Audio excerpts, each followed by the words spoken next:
which traditionally we do a Shakespeare for. So please welcome on our Shakespeare players.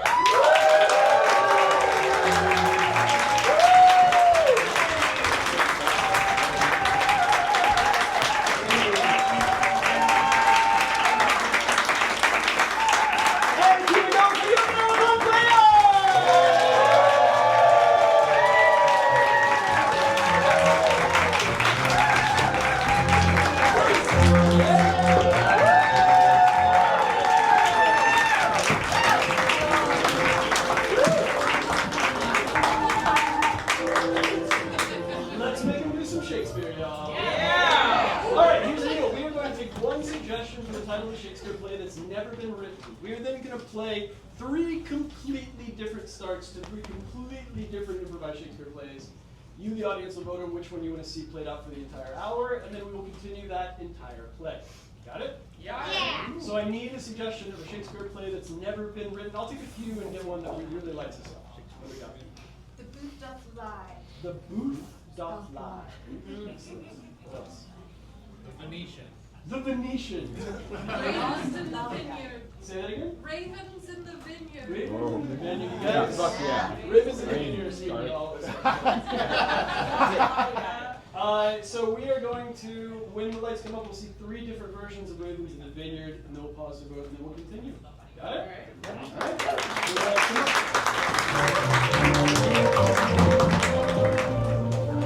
Aye, my sisters four! A symbol we have on the moor! A symbol we have on the moor, dear sister, we are. The moon has rose. Dear sister, the moon doth rise still. But the second moon doth rise again! Blind as a lamb's eye when born. Aye, my sister, what dost thou see upon the moor? I see lots of clouds, methinks. Clouds pertain to spooky things. Clouds pertain to darkness, future dealings. Clouds perchance a dark portend. But if the future be not doth not a sister's four perceive the future? This way, my lord. Though we have lost the way, I'm certain 'tis here upon the moor, somewhere. Aye, lead the way.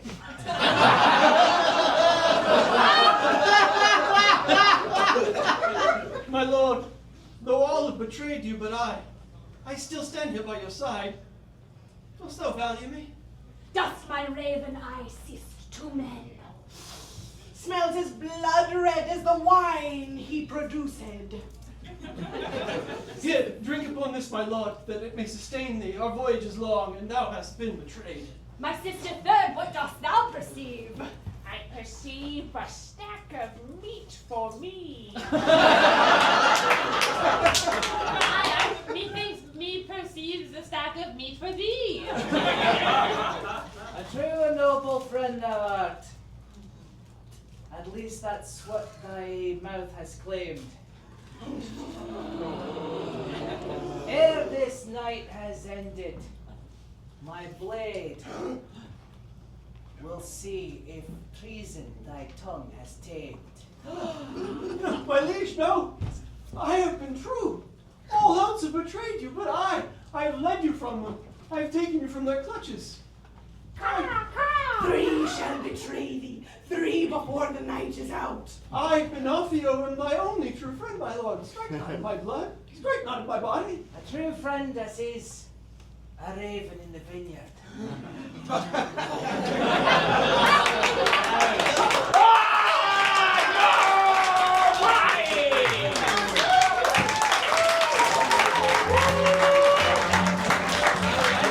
That was the first of our stories.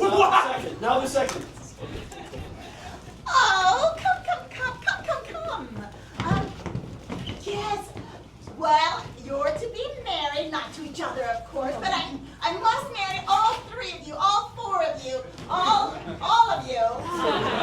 Mama, dost thou forget the children thou hast had? I do. There are so many of them, and I am so gay that I forget who is who. Can you remind me, who is it that you are in love with, my dearest? I be Matilda in love with Benvolio. Benvolio, it's so sweet. And yet, Benvolio has a big problem. What is that big problem, my son? Benvolio has been polio.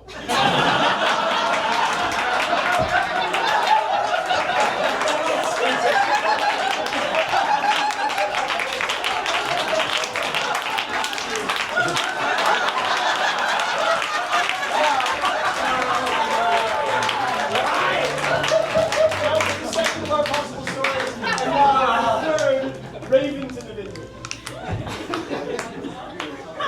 O most noble lord of mine, a solution to thy problems I have, for thou art not fair of face, but fair of tongue instead. Truly my countenance be ugly. Truly my tongue be silvered. Thus a scheme for love I have devised. Disguise thyself as a handsome man, and invent for thyself an identity. But where will I find myself a handsome man who can move his mouth in concert with my tongue?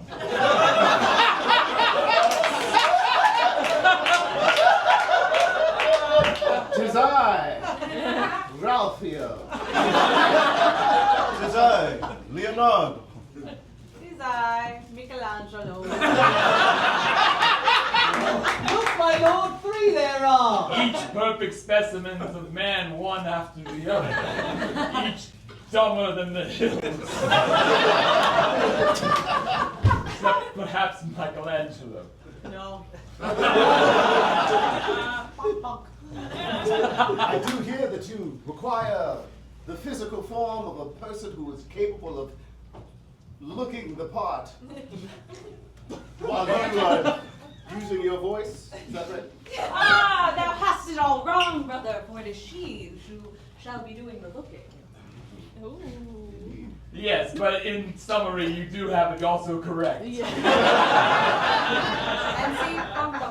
Three forms there are, my lord. Three fortunes you might make for yourself. Each will try to woo her, each using my voice.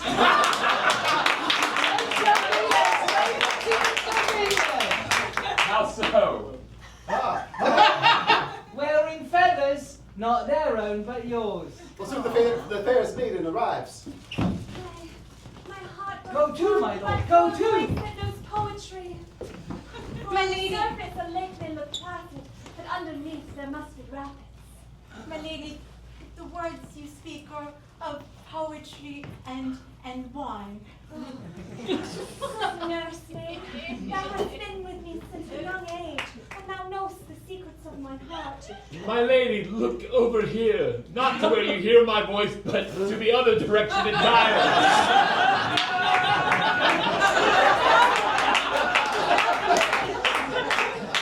It's I in the blue hat. Tis a voice that comes from the heavens like an angel above. Oh! Yes, 'tis my voice.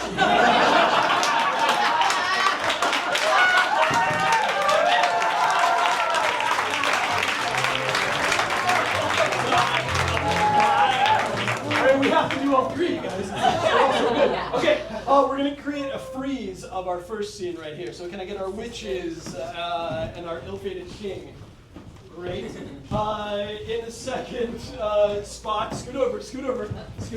In our second spot, we need our matron and her brood that she's looking to marry off. Wonderful. Benvolio is in there somewhere. And our final freeze, we've got our just straight up Cyrano de Bergerac ripoff. Wait, what?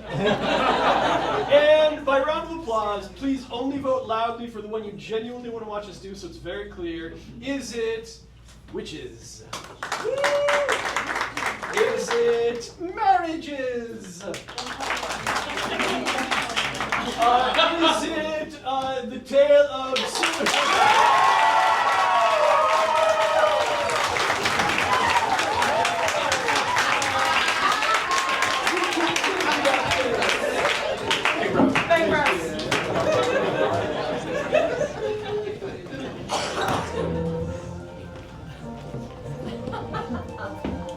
Not where you hear my voice, but in the other direction entirely.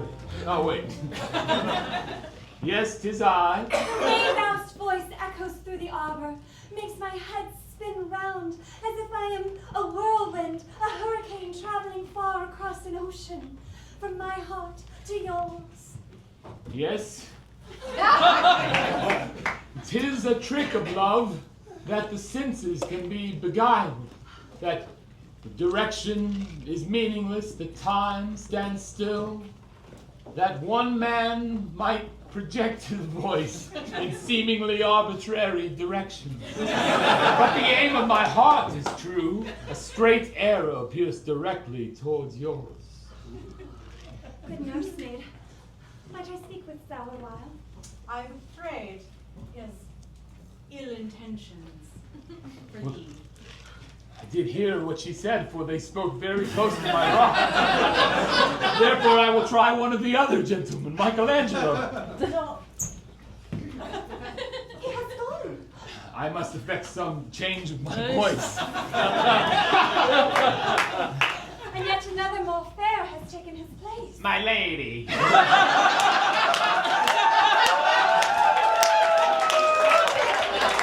If but thou look upon my visage, and completely different than that gentleman you spoke with but moments ago, but nevertheless chiseled of jaw, I fear to hear his voice, for if I may, shorn of hair. for my husband's bed.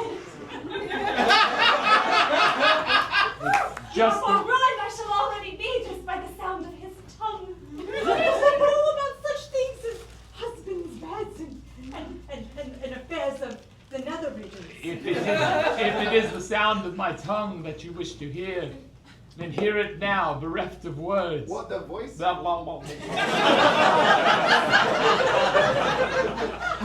don't know. It's hard to speak for three guys. Oh, body nursemaid, is it not that, like thou hast said, a tongue that can move is a tongue that's great? Thou say, What is that body thing thou story says, my nursemaid? and I have taught you well, dear. I have experienced such pleasure in my life.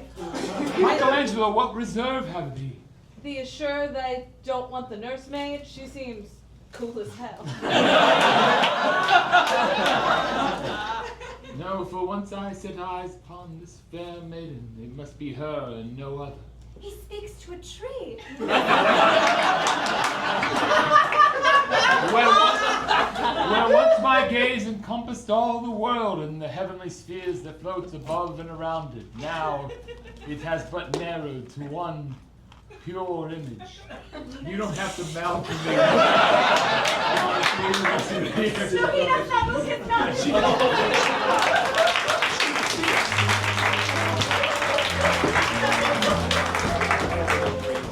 Pox upon this army that doth quarter itself upon my kingdom, for lo these many months, eating upon my food, tasting my wine, and raveling upon the town. Look, once I open these windows, it is like a cold raven. Willy-nilly, they've destroyed my vineyard. This year's sustenance will not provide for my kingdom. Wife, what sayest thou? What shall we do about these raveling crackers? Me says let's get rid of them. Yes, genius, wife, genius. Yes. Then let's go to war. To war against the very army that sucks upon our teeth? They're ungrateful. They are. Yes, we should only have grateful Beg armies. pardon, Father mine. Why does this suddenly bother you so? It's not new that this army does bequeath itself upon your time. It's true, my son. For when they did arrive upon my door, I said, "Ha! What lusty gentlemen are these?" Ah, lusting for your power, your throne. Yes, yes, and for my daughter. I see the way they look at her. I hear their calls coming from here and there and everywhere. Literally, stop it!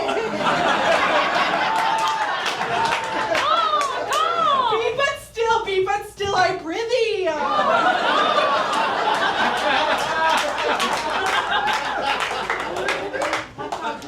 warned you not to patronize with those ravenous folk. 'Tis patriotic duty I do. I am but an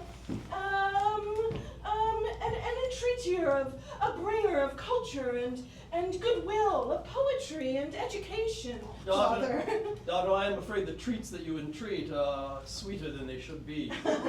Sister, you put not only yourself at risk, but the entire family name. Yes. Yes, listen to your brother. Your brother who does hunger for war, and yet has never been allowed outside these gates. And yet I besmirch our name, yet he hungers for war like so many dogs. War is a righteous institution, daughter. So is attention. The only respectable mistress is blood on my blade and the call of sweaty men at my back. And I must agree with you.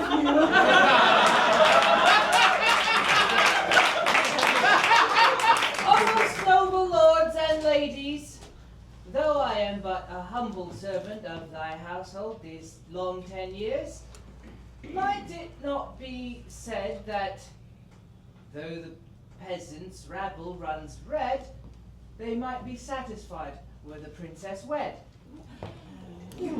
A wedding royal to calm the boil of this roiling army. But I, Penelope, wed?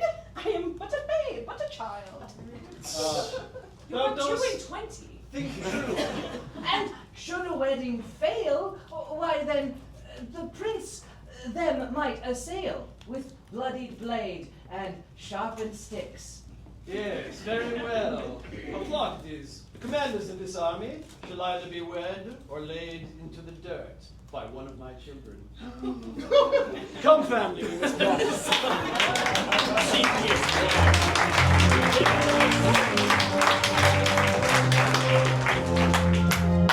Soldiers! Soldiers, come line up, all my soldiers. Here you go. Yes, what? No, only you are. There is a soldier and yet another. We have several of our company. Coming, running light. Children, soldiers. We have been given the most beautiful prospect. Lydia, I've asked thee not to do that behind my back, for it makes me feel uncomfortable, and I do not like it. And it undercuts my authority with the men. Good my lord, I merely stand here for support. Thy words are mighty, mightier yet echoed. Thank you, Lydia. So, the king hath asked that one of us shall marry his beautiful My lord, I daughter. cannot follow a word you say, for the gestures of your companion who distract the eye and the attention. Should not words be put into body? Embodiment of the spirit, embodiment of the soul, embodiment of the voice. Yes, everybody as I speak embody it. The king hath asked for one of us to wed his beautiful daughter. So we must find within our ranks the one that we feel will be best suited to the beautiful girl. How about you? Your face is not fair, but your tongue is agile.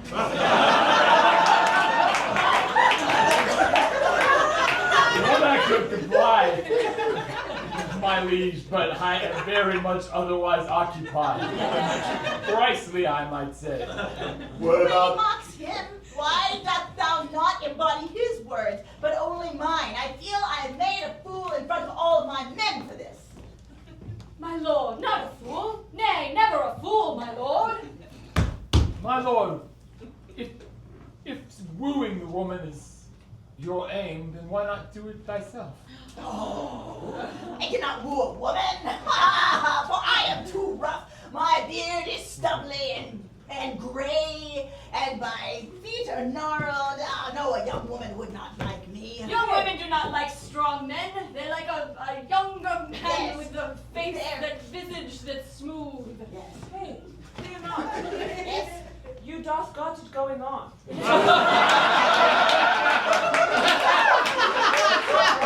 Be thou the prince. Cool. Everybody bow, bow. You dogs, you've been for your prince. Rise. I have seen special regard. No. I'm here on behalf of my sister. Yes, she is to be wed. Yes. It is to save our kingdom from further bloodshed. Her name is Penelope, I heard. Her name is Penelope. And a beautiful girl she is too, very young. Thanks, Carl. That's true. We are but humble, sweaty men. Surely she does not look among our rank. Many of us have no shirts. In this regard, we are like-minded. Yes, it is you she looks upon. And yes, this will solve war in our kingdom. One of you must step up. Will we live in a life of wealth and leisure? Yes. Well, Yes. The one with the pink hair. That's a lovely young man. Me, my lord, it is beet juice. I also am a gardener in my spare time. Oh. see how the sweat glistens on him. Yes. And many internal qualities also to behoove him. Single brow, full and lush. But also an innate generosity. Kindness that shines through the eyes, and a gentleness that shines through his erect nipples. A life lived with such toil and displeasure. And a leg that is much to look upon. Friends, let the gentleman speak for himself. What are your qualities that you may marry a princess, please? Yes, please speak. Alas, before, when y'all were talking about you are too rough, beautiful maidens. As we have heard, my nipples are fair.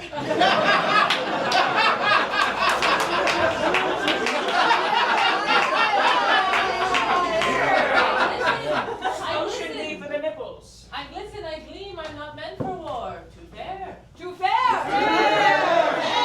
But you dandy. Yes. Remind me of your name, young soldier, for I cannot keep all of you straight. There's so many of you. Dandy William. Dandy William, the beautiful boy. With fair. We should have first thought of Dandy William when this whole affair was brought to us. It is true. In retrospect, we've wasted much time.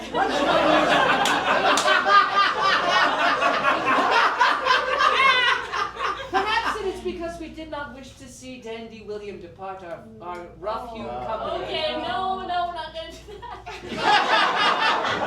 Dandy Williams, lovely. I think a fine, upstanding man, and I think that your princess would do well with him. For you are fair of face and strong of muscle, and you gleam like the sun. And I could see a man like you could go to war with me, and we would battle. Oh, sorry, Pretty. I got a little over. Carl, I seem to know the princess's mind most of all. Every day that thou dost show up for practice. Tis true. Do you Carl. do you think the princess might enjoy our Dandy Williams? Take a closer look if thou be so inclined. His name is Carl anyhow. Yes, where did you get your name, Carl? Veronin? No, northern Italy. I will look upon you now. Predict the wealth of this match. He smells of leather.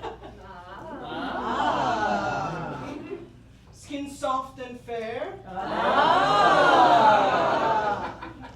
But the true test. How do you fare amongst the young and vulnerable, children and animals? 'Tis the true sign of a good heart, I feel, as a man. Well, yourself. All I have to The do. terrifying huge ravens.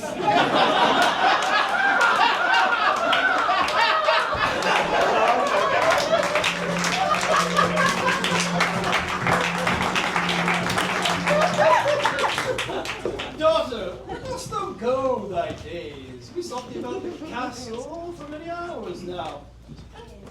As he thinks about it, thou hast been absent ever since this army did arrive upon our shores. As if thou had some secret mission that thou dost whisk thyself away to. I hope it is not too saucy. Also, you come back dirty. Why?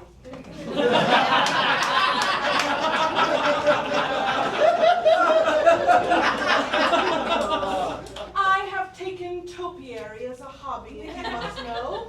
For I shape and prune and shape and prune. This is how my days are spent, making shapes amongst the shrubbery, if you must know, which you have made clear you must.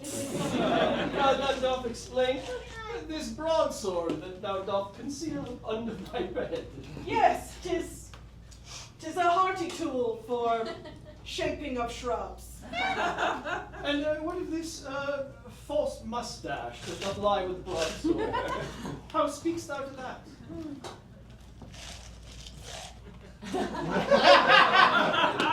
That is an armpit warmer. I prithee do not look amongst my things. Being me, myself so dainty as I am, I need much hair to warm my delicate and feminine frame. Yes, but it's just one moustache for one armpit. I fear I can settle this more plainly. For you see, she and I have been childhood friends for year and year alike, and both of us share a love of play. To dress up as men throughout the day and prance around as though we have both swords and sheaths. Thou dost attack the topiary in the form of men? Alone, the two of you. Well, we've made some other friends, I must admit, for she does do it for, good reasons. and I profess I'm much more mischievous. Currently, I woo a lady for an ugly man.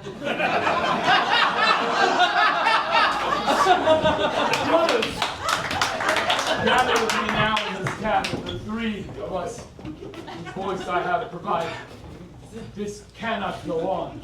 For when I engaged you in this endeavor, I thought that my lady would choose one of you, and that would be the focus. And yet, her whims change moment to moment, day to day. Well, it's embarrassing. One day, she prefers your mysterious, grizzled form, and other days, your fairer face. Just one, but truth, I don't think she's ever seen me.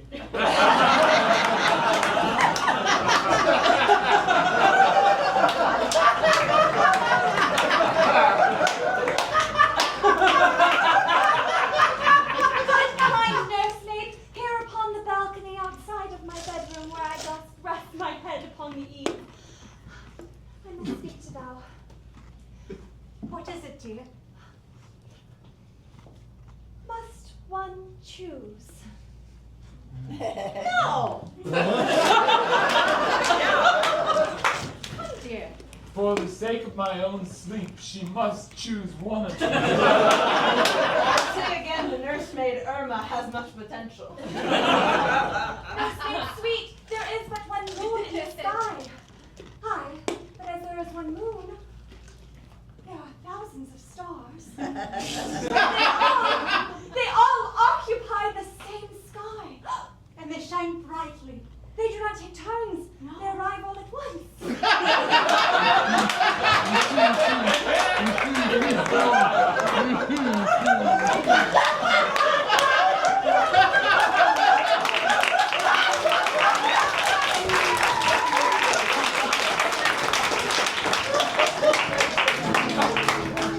My son, quick, we have short words to talk.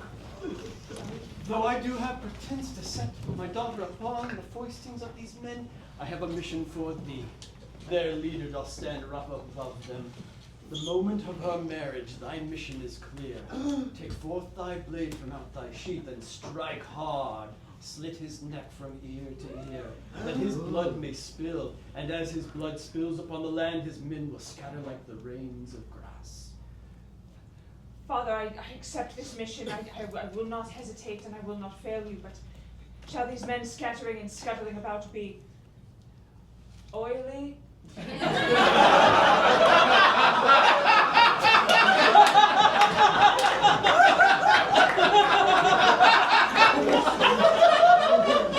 mind, I need not your answer.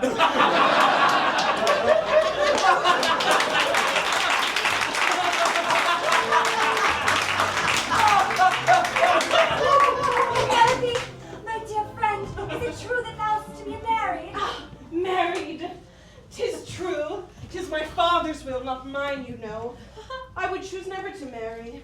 I do love men so. But to know a man one must marry, must one not? I suppose. And you? Must not you marry? I must. Upon the morrow I must make a choice. Upon the morrow? Upon the morrow. And nowst as well, upon the morrow.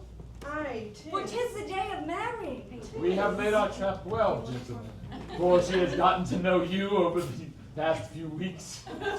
And all three of you have made a demand that she choose one of you on the morrow. What? Yeah. You know, there is another way. Prithee, tell us, my one French friend. Are we not all French together? While we may all be French together, we are not all French. I came into this with misled intentions, but I merely wish to show you that there is another way beyond marriage between one man and one woman. Who are you? We are French.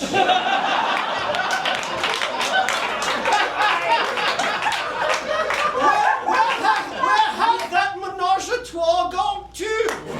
I do require it back in my bedchamber post haste. We're at the Polycule Française. Have you not heard of our works before? Oh, Traveling players! Thou art the players that do the naughty saucy dances betwixt three. Pray thee, can thou help us? Neither of us are bound, methinks, to one. Couldst thou put on a play to convince the minds of our... Well, who's stopping you? It is true. Both my parents have been gone since I was of a young age. Aye. I suppose society? Aye. Let us change society. We. Welcome to the stage, ladies and gentlemen, the Polycule Française! Known for embodying all the manners of theater, dance, poetry, and beyond. But they are not limited to two, no. They take their power from three. For three, my friends, is a magical number. First witness, then present. Comedy!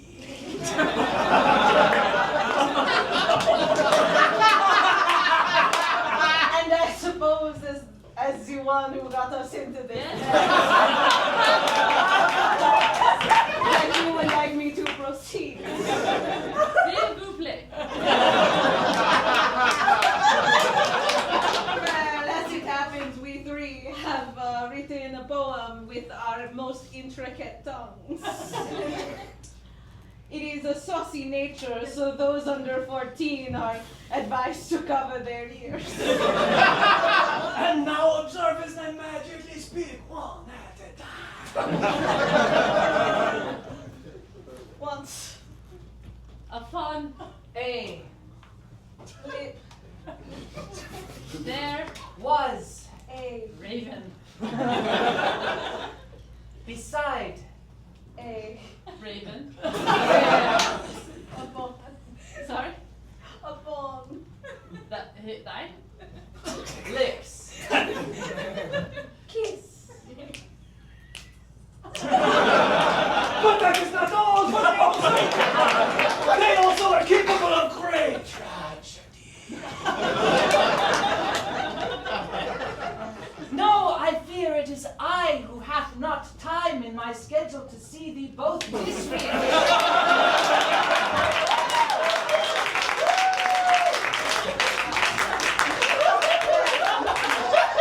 Well, we understand. We are going to watch that new play without you. We cannot keep waiting. Too real, my friend.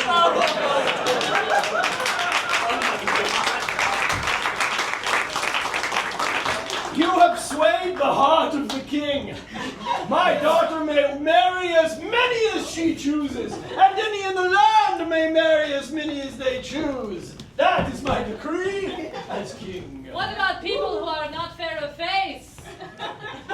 Might they marry as well? Yes, why not? It had been illegal for thus many, many years. My dear, you get to marry whomever you want. And yet my problems are now made threefold. Since may not marry 3 avatars of my own presence, and I will have to speak night and day to keep this boss up for the rest of my life.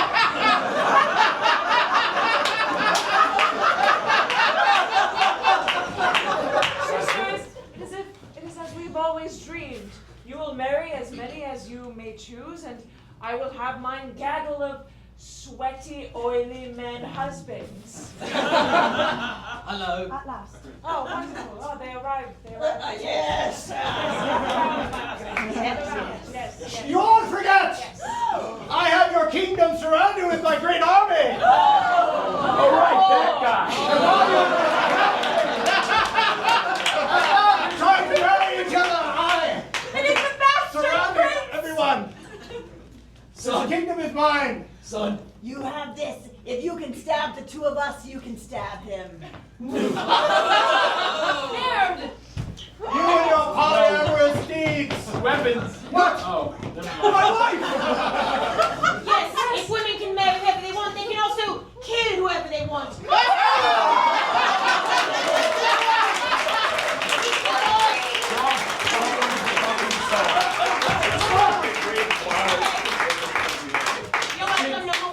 Since this is the hour for honesty and true things revealed, gentlemen, step aside. Oh, what is that voice I hear? The voice of my lovers. What is that ugly face I see that steps forward from the crowd? Oh, Lord, bro. There's some... Got this. You in particular, I wish to thank for all the many hours you spent that we did not see in this play. I really tried my best for you. As if he speaks with the voice of many men. Step forward and let me hear the best of thy voices speak through thee. Some men who lurk in the shadows are long of nose or have a hideous disfigurement, whereas others, such as myself, are just merely pretty ugly. And yet it is no illusion, for once the voice you heard thrice is coming from the actual mouth of a body, because that is the body in which it is contained. My body, my mouth, my ugly, ugly mouth.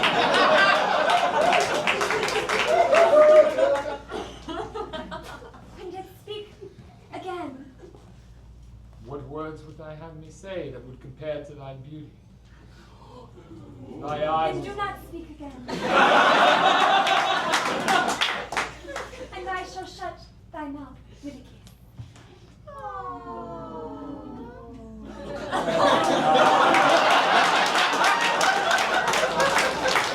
It is decided, call forth the priest, and all who wish to be married may be married, and assemble thyselves as couples upon the field.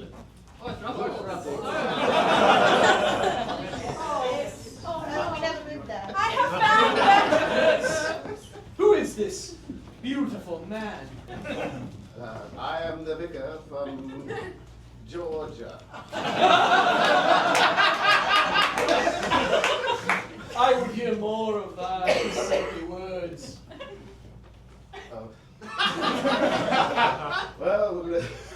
Well, here, I do declare.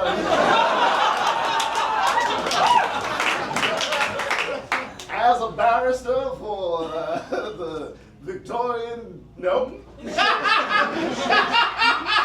Shakespearean, Elizabethan Church of Latter-day Saints.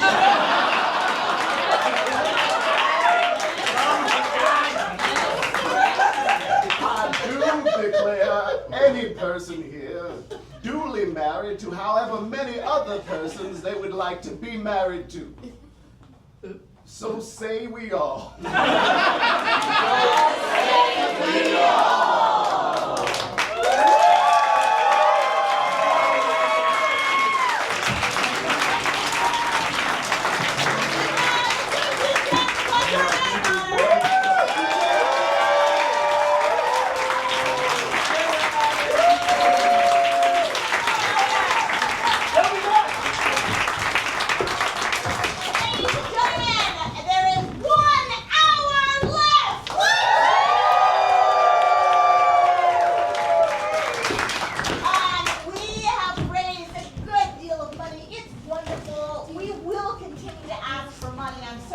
story. Just so you know, we're going to continue to ask for money until we have enough to build this place, and then I promise you we will stop. Because we are not those types of people. This is a one-time thing.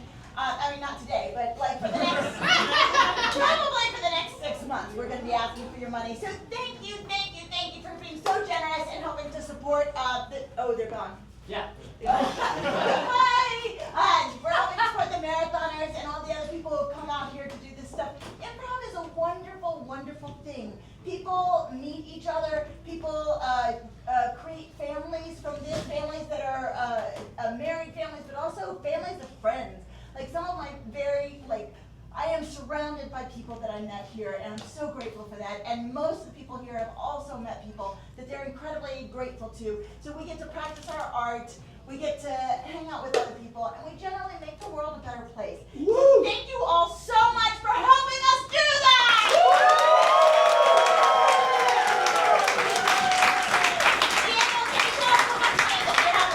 As we go into the last hour, we've raised $12,000.